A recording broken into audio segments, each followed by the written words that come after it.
a little bit. Okay. So, I want to really emphasize that Wilson, I think, when it came to his desire for what he wants for the world, it's very, very positive. Like, it's an idealistic dream. I think in some ways, you guys may be familiar with the expression, if you shoot for the moon and miss, you'll still end up in the stars, right? So the dream that Wilson wants is quite good. Like, it's a world without war. Wow, that's a magnificent objective. The problem is his faith and his sort of certainty, his faith and his righteousness is conflicted with the reality of two equations. All right. One is Wilson went out in 1918 and he openly campaigned for Democrats to be elected. Now, today we wouldn't think twice if President Trump endorsed somebody and went out and campaigned or not. But when he did this, he was doing this during the war. So if you remember, the election is in November of 1918, right? And so was the end of World War I. So for many people, they perceive Wilson as sort of politically taking advantage of our war position and campaigning on it when you're not supposed to. And that backfires. And that will give the Republicans, as I mentioned earlier, a majority in both houses. Now, that's significant because whatever Wilson gets when he goes to Europe is going to have to be approved by a Republican Senate, right? So keep in mind that the Senate are the folks that ratify treaties. The Senate are the ones that when you bring back a treaty, they have to vote and pass with a supermajority, right? They gotta get 60 votes. So that creates a problem, all right? Because Wilson, in his sort of supreme ego, doesn't bother to take a single Republican with him to France. So he doesn't consult with them on, and again, we are a nation of checks and balances. And while the president definitely has the foreign policy agenda, any treaty has to be approved by the Senate.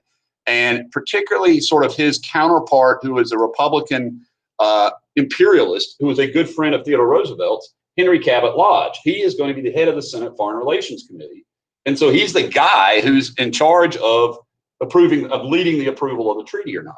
So he doesn't take them. He doesn't take any of these guys to Paris. Plus, when he gets to Paris, he's going to encounter two, at least, of the most sophisticated political leaders of their time. The Prime Minister of Britain, David Lloyd George, and the Prime Minister of France, Georges Clemenceau, are very, very smart politicians, right? And their countries have not in any way approved the 14 points. The idea of deconstructing the British or French Empire is nowhere on their agenda. So when you have Wilson coming over talking about the wonderful nature of self-determination, these people are like, oh, yes, yes, except for if it comes to Africa or India or Southeast Asia, right? They're not interested in that at all. So here's a real problem. He's going to basically have to work with these leaders. They're called the Big Four. Now, Vittorio Orlando, the guy I didn't really mention in that list, the guy with the splendid hair here, his delegation are going to get ticked off. What happened is Italy had picked going against Austria because they wanted to gain territory from Austria. But as the deliberations proceed, that territory is going to end up in a new country called Yugoslavia. And so they get mad and they leave. They just quickly go home. The Italians walk off in an angst. And so this is going to give you a hint as to why the Italians are going to be on the other side in World War II. The Italians are unhappy with how World War I turned out for them. Now, the British and the French are absolutely certain they have won the war. And of course, the Americans have helped, right? But they don't consider Wilson as a person who should be able to tell them what to do. They're the heads of their countries. And so he's going to have to work with that group. And one of the things they're going to create, which I do want to take a look at, is this is a compromise measure. If you think about the Brits, they would absolutely love having this as part of the British Empire. They already have a special relationship with Yemen, with Aden, or Oman, now it's called, as well as Egypt and the Sudan. So if they get control of Palestine, Jordan, and Iraq, they're going to link up their entire sort of protectorate in the Middle East. Saudi Arabia becomes a country, but British gets a special relationship to take over the administration of these three places in some ways similar to how we're administering the Philippines. So we don't annex the Philippines, right? We don't take it over. but we have a special relationship with it. Well, the League of Nations is going to create something called the mandate system to administer the defeated colonies, the defeated powers colonies. So if you're the Germans, for example, you're going to lose Tanzania. You're going to lose Cameroon. You're going to lose Angola. So these are former German possessions that will now be administered by the League of Nations. But more importantly, for long-term history, the Middle East will be administered by the Brits and the French. And that means these people are not particularly happy about it. The people here are not consulted as to say, hey, Arab people that live here, what kind of country do you want the shape and nature of your country to be? So the League of Nations is going to draw this up. So this is called the mandate system. Your book doesn't really mention it, I don't think, but you definitely need to know it. So be familiar with that. Yeah, that's right. Like mentioned, these are the nations that were, or they would become the nations that were rebelling against the Ottoman Turks. The problem is there has not been an ancient Arab country since the days of Muhammad, or certainly the Middle Ages. You know, like when you think about the Abbasids and the Fatimids, they had huge territory. So these countries have never really existed. So they're just sort of created, you know. And if you know anything about the future of Iraq, there are three predominant groups here that do not get along. There are Sunni Muslims here in this portion of Iraq. This all up here is Shiite Muslims as connected to Syria and Iran. Think of like the Shia corridor. And up here at the very top above the Tigris River are the Kurds. It's a whole different ethnic group, the Kurdish people. And so my point is that this is going to create a lot of mess in the future in the Middle East. Now, it's a play to Wilson because they're not actually colonies, are they? So Wilson doesn't want the end of World War I to be Britain and France just gaining more colonies from Germany, you know, from other Ottoman Empire. So this is kind of like a half-loaf measure. They're not truly independent. So they're just administered by the Brits and the French. So here's what happens. The problem is, as I mentioned before, the discussion at Paris brings a treaty. You guys know the end of World War I is the Treaty of Versailles, right? The Treaty of Versailles. But technically, that's not true. All four of the defeated powers have a separate treaty. But the end of the war with Germany is called the Treaty of Versailles. So it's at Versailles to kind of punish Germany. This is Versailles is the Hall of Mirrors where Kaiser Wilhelm was crowned at the victor of the Franco-Prussian War. So they're like making the Germans come back. The French get their territory back from the Franco-Prussian War. And so Wilson gets this treaty drafted with the Paris Peace Conference. So the Paris Peace Conference draws up the Treaty of Versailles. That's the outcome of the conference. And he's been selling his 14 points, you know, this idea of these necessary steps, sort of like a good college organized curriculum of how to get a new world order. And his most important point, his 14th point, is an international agency designed to negotiate and work out conflict rather than use violence of conflict. Now, you can see a good chunk of the world is not technically in this because they're colonies. So all that green, those are colonial territories. But it's the yellowish white color one, the tannish color, that you really should pay attention to. And no, I'm not talking about Mongolia or Tibet here. I'm talking about the United States. So the U.S. is not going to join the League of Nations or ratify the Treaty of Versailles. This is an absolutely astonishing outcome for World War I. You know, like Wilson is really hailed in Europe as the liberator. And when he comes back, the treaty is looked at by these guys, particularly the irreconcilables, they're called, the irreconcilables. They cannot, now, by the way, Lodge is not an irreconcilable. Lodge is not an isolationist. He's an imperialist, all right? But these two guys, particularly Bora and Johnson, are vehement isolationists. And they're afraid and angry that if the treaty is ratified, it will pull America into future European conflicts. So in other words, and most notably, Article 10 of the League Covenant, honor binds you to help out countries that are being threatened, you know, being violated, their sovereignty. Now, technically, that doesn't have any enforcement clause. Like honor bound doesn't add up to anything, you know. But nonetheless, they're very concerned about Article 10, particularly Lodge with this, because he believes that Article 10 will take away the war power of the Senate. The Senate can declare war, right? It'll take away the congressional war power and give it to some international body, some foreign, body. So he decides the best way to beat this treaty is to amend it to death. Now, what that means is he's going to make and propose, he particularly Lodge, is going to propose changes to it. Now, if you study those changes, they're fairly reasonable, none of which would be considered severe. But this is the problem, though. What Wilson wants is a rubber stamp. He just wants the Senate to say, yes, we like this thing. Because here's the thing about treaties. If your treaty doesn't pass your legislature, but they change it, you then, Wilson, have to take the treaty back and talk to all the other countries that signed it and get them to sign the new version of the treaty, right? So he would have to carry the revised Treaty of Versailles back to Europe, meet with all the people who signed it, and then have them sign the new version. He does not want to do this. So what he does is he goes on a heavy speaking tour, right? He goes on a tour of the countries. Now, before I get into the tour, the book is going to give you some details, right? And what happens is Wilson is going to, here's the mention of Italy not getting the port they wanted. France is going to occupy territory in the German land, Rhineland most notably. That's later going to allow Hitler to utilize that as a bad thing. Japan's going to get some more islands out of the Germans. But Wilson's going to give up all of his points just about but the League of Nations. So he really, really wants this the most. So all those other ones, they don't really agree too much. And Germany is furious because Germany did not surrender, they think. Germany believes they agreed to stop fighting based on what the 14 points were aligned on. And they accepted the one requirement that Wilson had, which was to have the Kaiser abdicate, right?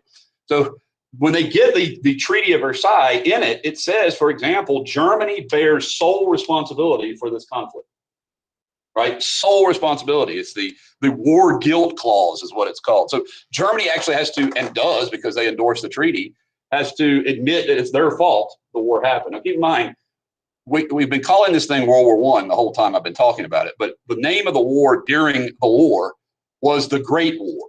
They called this the Great War. Until World War II, right? Now it's World War II happened. Oh, okay, there's a second one. All right, but yeah, this was called the Great War, which was, kind of not great meaning yay, happy, but like never before, unprecedented, horrible. Okay, so Germany is upset by this. So when these guys, by the way, these are the ones that are the Westerners. So think about notably Deep South and West, which pretty much is like the Democrats by and large, minus some city people. They don't want an entangling alliance. They're alarmed that this is going to end our very long tradition of being isolationist. The people who blame the Germans wanted to see the German state itself, like the country, somewhat dismantled, back to the way it was before the Franco-Prussian War. Liberals thought it was going to create a future conflict and a future war. Every ethnic group in America felt unhappy about their ethnic group. And most importantly, the Irish, or not most importantly, but as importantly, the Irish were angry about Britain. So lots of people would be angry. So what Wilson did is he goes out and gives a speech, but not just any speech. He gives like what we would call a whistle stop series of speeches, which means he rides on a train and everywhere he stops, he gives a speech to the public, and these are called whistle stop tour. The irony is that these two guys follow his train. And wherever he goes, the very next day, they give speeches against it. So he's trying to go out west to convince the American public to ratify the treaty directly as it is. But these guys give speeches that are, sort of like condemning it full scale. Unfortunately, Wilson's heart condition finally catches up with him. Wilson has always had a bad heart, almost his whole life, like high blood pressure. And while he's on this tour, he has a stroke, and he's near death. Now, they do not tell the public that. They do not. The last year of President Wilson's presidency, he is not a public persona at all. He is in the White House, in his bed, and it is believed, and I have a biography called Edith and Woodrow. Edith Wilson, by the way, just a little bit of trivia for you, is Wilson's second wife. His first wife dies. His second wife, he falls in love with while he's president. He met her and courted her while being president. They dated. and they got married in the White House. So he actually had a White House wedding, like Grover Cleveland, of his second wife. And she's very smart, very savvy kind of lady. And it is thought that she, in many ways, was our first female president because she would get bills from Congress and sign them in Wilson's signature and make decisions because Wilson was completely incapacitated. Like he was not able to be president. And they hadn't, people are like, well, what about the 25th Amendment hadn't happened yet? Like that determines if a president is incapable of carrying out their duties physically or whatever. So Edith Wilson kind of is signing it based on what she thinks he would want. So not sure for certain because the Wilson White House doesn't put this out, like the public doesn't inform of this. So nonetheless, they began amending. Well, Henry Cabot Lodge has figured out that if you can't get them to just vote it down, delay it until the 1920 election. And then once the 20 election comes up, hopefully they can kill it. So he starts amending it to have new elements to it, particularly getting rid of what's called the Lodge Reservation, which is Article 10, particularly. By the way, this is not Article X. I had a student ask me one time, why do they call it Article X? So it's Roman numerals. It's Article 10, not X. Yeah. So from his bed, Wilson is going to send a memo out to the Democratic Party, and he is going to tell them to vote it down. Vote it down to kill the Treaty of Versailles. Now, his theory is that he hopes that a Democrat will be elected in 1920, and there'll be Democrats' majority strong enough to pass the original version. He's not voting to kill it forever. He's voting to kill the amended version of it. He's telling his members of his party to kill the treaty. So they do. But, here's a matter of practicality. Like if he amended it, he would certainly have had to have it gone back to Europe. That would have been practically difficult. So there may have been no way to win this political debate other than trying to convince Republicans of the value of it. But he doesn't try to do that. He goes over their head, and that failed. That didn't work. And so by his supporting the end of the treaty, that ends any chance America will be in the League of Nations. So we are not going to be in the League of Nations at all, the entirety of that body. So that's a really sort of shocking absence. So that brings us to the election of 1920. Now, remember, Wilson has been president 2 terms. He's not healthy. He's near death. So he is definitely not going to be the Democratic candidate. The Dems run a sort of a solid Southern supporting Democrat. The kind of states' rights traditionalist. Nothing particularly unique about this candidate, James Cox, other than they're going to run on the notion of this being an endorsement of the Treaty of Versailles. So if you support the Democrats and James Cox, then you will absolutely, vote for this governor of Ohio, right, to be the next president. And he was a League advocate. Probably the most notable thing I'll say about this Democrat in this election is his vice president candidate. I should mention this down here, and I didn't. But probably the neatest thing about this election from the Democrat side is who the Dems VP is. And the nominee for the Democratic Party for vice president, anybody know? FDR? Yes, very good. Dem nominee for VP is FDR. All right, Franklin Delano Roosevelt. So, out of this election does come one star for the Dems for the future, right?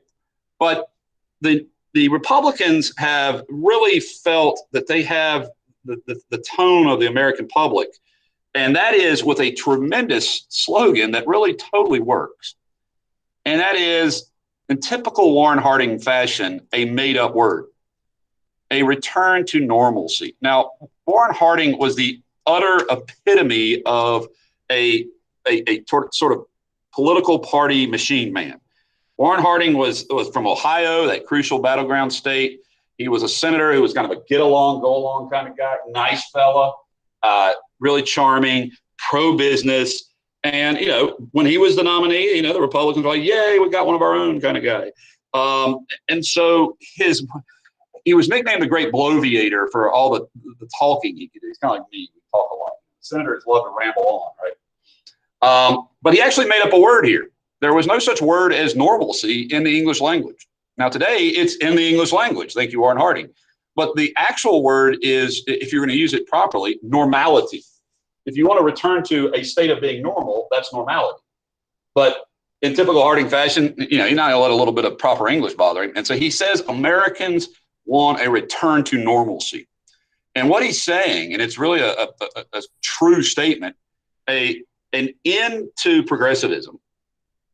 Okay, no more progressive, you know, constant government behavior, no more foreign wars, right? Back to business as usual. So basically what he's saying is we're going to roll back the clock all the way back to William McKinley, right? We're not going to have a TR and a Taft and a Wilson progressivism and World War I. We're going to go back to just normal America, right? Pre-progressivism, pre-World War. And so he wins, and he wins quite comfortably. As I told you, you know, normally the Democrats in the South vote Democrat no matter what. You know, you could run a red-tailed skunk for president, and they vote for him, right? But for the first time, you start to see really a kink here and a break in it. Because if you go back to 1916, what was the guiding principle of that election? What was the guiding topic of that election? Nobody remembers 1916? He kept us out of war. He kept us out of war, right? I think I have it in there. Maybe I don't. Yeah. He kept us out of war. Well, you know, Southerners voting Democrats, not unusual, right? In fact, it is absolutely typical. But when you have Tennessee vote Republican, and there's no other reason, you sense something. Maybe the bloody shirt isn't really there as much anymore, right? And so you're starting to see inroads into Southerners do not like to see their party, and Americans who are Democrats don't often associate their party as progressives. So you're seeing a sort of shift away from the Wilson progressivism and back towards a more, you know, pro-business, pro-America kind of stuff like that. Okay. So definitely no Harding and a return to normalcy. This is finally the election where Debs runs for president while in prison. I've been telling you he would do that. Well, now he's actually in prison. He got arrested for violating the Espionage and Sedition Acts. He got arrested for agitating against World War I and for speaking against the draft. And so he's in federal prison during this, and he runs as a presidential candidate from federal prison. And you can see he gets almost 1 million votes, which is no, you know, laughing number for a socialist who's in prison. Okay. Now, the end of the war is really, honestly, I think if I look at this chapter, I'm going to stop recording here because I want to make some changes to bring in some of these other riots. But just in conclusion, all of these are cartoons. So you certainly could be familiar with this, of the various strikes that are going to set the stage for an event called the Red Scare. Now, normally we go over the Red Scare in the chapter on the 20s. But to be fair, the first Red Scare is almost over by the time the 20s start. You understand? So in other words, Harding doesn't start the Red Scare. Wilson starts the Red Scare. And normally it gets associated with the interwar Republican presidents. And that's inaccurate. Like, in other words, there may have been labor unrest during Wilson's presidency, but there were also communist fears during Wilson's presidency. So, and Wilson was a vehement anti-Bolshevik. Like, he despised communism. Remember, President Wilson's the guy who sent American troops to Russia to stop the Bolshevik Revolution, right? To stop the Reds. So he despised communists, and he associated labor unions with communism.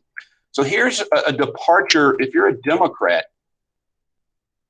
Irish factory worker who wants better working conditions and labor rights, or wants labor union organization rights, now your party, you know, is saying, no, we don't support that. And so you're confused because you're like, well, I thought, you know, who do I turn to? But there's still, you know, hope for progressives, but it's not going to be during the 20s. Okay. And so with these strikes, you'll see multiple newspaper publications talking about the impact of these strikes. Now, again, I would remind you, most of these are due to the pent-up inflation of the wartime era, you know, the wartime period. But, you know, workers can only take it so far. And these are particularly workers who have not seen pay raises in quite some time, right? Because they were told because of the war, and now the war is over. I'll stop with that. And I do want to do a little bit more